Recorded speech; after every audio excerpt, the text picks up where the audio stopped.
Hey guys, thanks for tuning into the channel. This week we're making a muffuletta sandwich. It's a sandwich that's popular down in Louisiana. Got guest over tonight, my brother-in-law Ed. Trust me, he's going to be overly honest if this tastes good or not. You know, that's kind of him to a fault. Nice to have somebody else filming, just with us. Chris, Marissa's not going to be eating, she's headed out. But what I like about making this sandwich, Really? and I'm keeping in line with Chris's last week, when we did the enchilada dip for football. You can put this together before anybody gets to your house and throw it in like a warm oven, and it stays. It actually comes out better after you griddle it and then put it in a warm oven. Kind of tastes like a calzone or a sub or hoagie, wherever you're from, whatever you call it. Tastes like an Italian hoagie on steroids. So with that, let's get to it. We'll go through the ingredients. All right, so here's the ingredients. I will put them in the description. There's basically 4 meats and 1 loaf of bread. So if you guys can get focaccia, I would probably try this with focaccia. My market, I can only get ciabatta, so I'm using a loaf of ciabatta. For a loaf this size, which is about 15 by 6, I use a ½ pound of the following cold cuts. So we got ½ pound Genoa Salami, ½ pound Mortadella, ½ pound Hot Capicola, and a ½ pound of hot ham, along with a ½ pound of Sharp Provolone. Most, if not all of that's going to go on the sandwich. We're also going to puree some olives, 2 pepperoncini, and we're going to slice up. Eddie doesn't like olives, but we're going to slice up some roasted red bell pepper. So we got the drained roasted red pepper, and I'm going to throw 2 pepperoncini in Eddie's favorite olive container. So those go in there.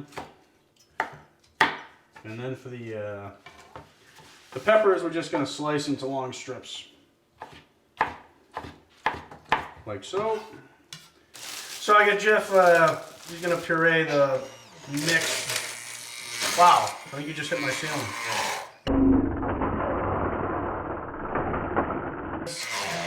And pepperoncini. That's going to be a spread, you'll see in a I second. think you guys are messing with me. Trying to get me with olives. Here we go. This is the easy part, assembly. This thing comes together real quick. Just slice your bread.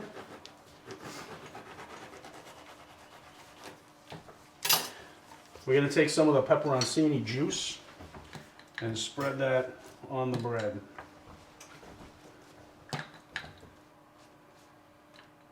I know it seems odd, but it tastes good.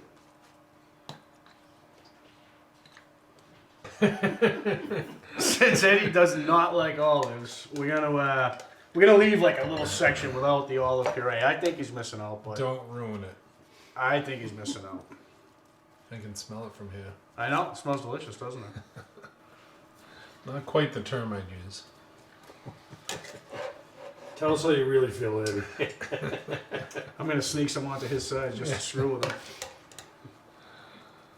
So you can put this down as thick or as thin as you want. It actually carries a decent amount of flavor, but I find, well, if you like olives, put it down thick.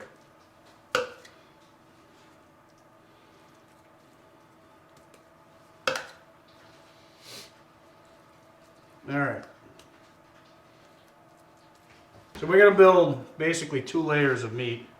You could put more on, but 2 layers with this many meats gives you a pretty hearty sandwich.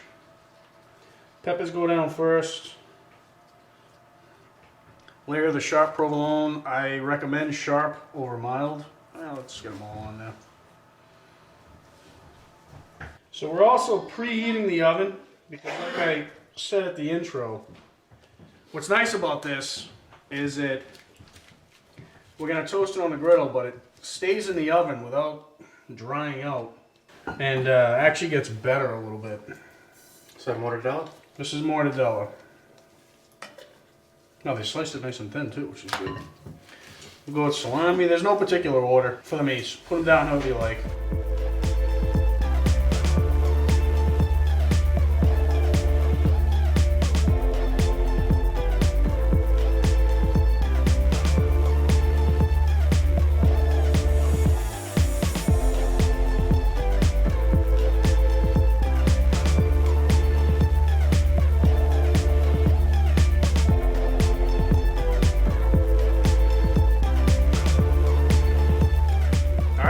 reserve. Eddie's The section. good section. Eddie's section. He's a So- guest. This thing is pretty heavy, so you're gonna need like a baking sheet or a cookie sheet to get it out to your grill. I don't know what it weighs, but we're probably coming in at 3 to 4 pounds. So let's just close it up. You can see that's, well, you know, 2+ layers. Thing's a beast. It is a beast. And griddle's on low, oven's on 170. Let's get it out there. Got the griddle on low. Gonna put that on a bed of oil. Don't forget, have your oven warm. And we're just gonna put that beast down in the oil. We want it on low because you don't want the bread to start to burn. You basically want to toast the bread and get the start to get the inside a little warm. And like a panini, we're gonna compress it. So this is where it helps to be fat like me, not skinny like Chris. So like, Yeah, right. like 165 pounds or so. Right So around there. that's all my 160 pounds that I can put on it, yep. So just gonna rest like that for a little bit. This is where the apron comes into play. Would have been nice. Throw a couple weights on it, and that's it. Take a break. Take a 5 to 8 minute break, and we'll check it and flip it. Maybe drizzle a little bit more oil down here. Help the bread crisp up. We'll be back at the flip.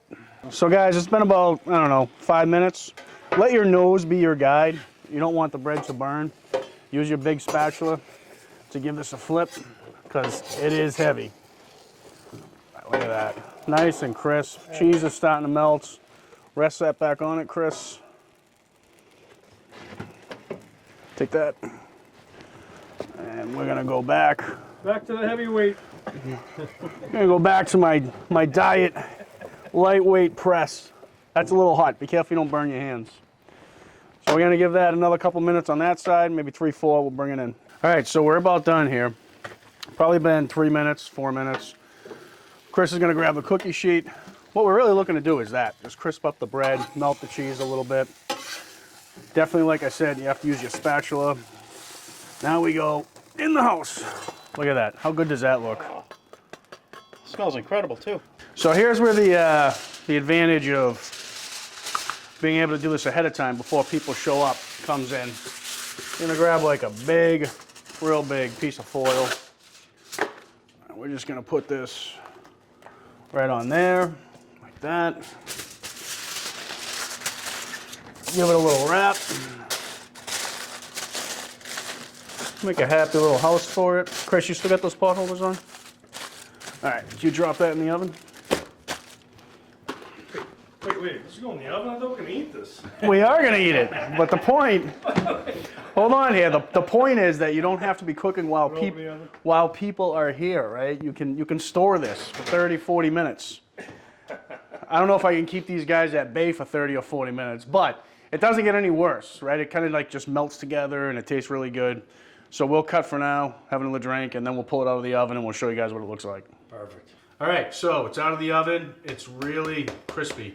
One thing about this is it's a little tricky to cut. So if you start to kind of saw this way, you can tend to pull it apart. So what I find works is go down with the point and then pull down and make sure you get through the bottom, and then you can come in like that.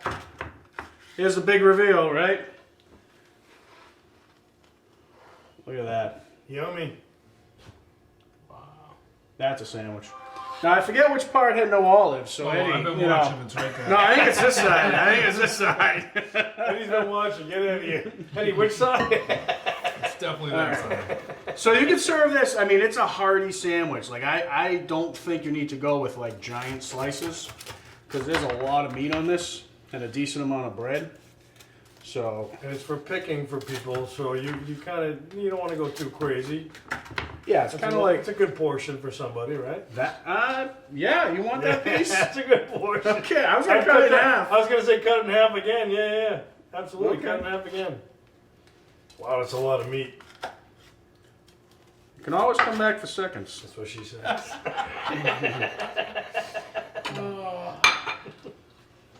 There you go, Eddie. That one's got no olives on it. You Take know that what? one. I'm not that hungry. I can see the awesome here. All right, let's dig out a piece for Eddie. Perfect. Look at that. No olives. All right, you're lucky. We all been eating it, and it's really good. And you can see there's quite a bit of meat in there. But what do you guys think? It's worth doing or not worth doing?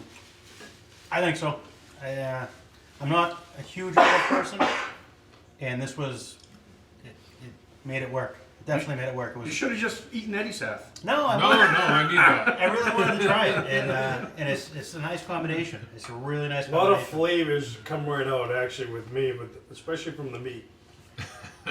You should just talk about it. Speak your mind on that. The bread too, like the bread is actually perfect, which is kind of crazy because that bread was so big and now Yeah. it got down like real crunched up, and the bread is excellent. Yeah, good And I think my favorite part of it is not. I like the olive thing, but the red peppers I could taste. Them. Yeah. They make I a can taste the difference. red peppers like it adds. It's just a good combination. Yeah, it's It good is crunch. really good. All right, hey guys, if you like this video, do us a favor and hit subscribe. It helps us grow the channel, get more views. If people don't subscribe, they don't show. YouTube doesn't show the video. And share, please share. And share. Absolutely. Thanks so much for tuning in. I hope everyone enjoys the Super Bowl. We will see you guys soon. Eddie, can't get it open. It took him a little time. It's a good thing we brought in. Hey, wait a minute, I need that. You just like, why would he put that on? We don't need a picture. Just run with it. Luckily, it's not olive juice. He struggles on it too. And a good thing I loosened it for you. Yeah, we're doing this.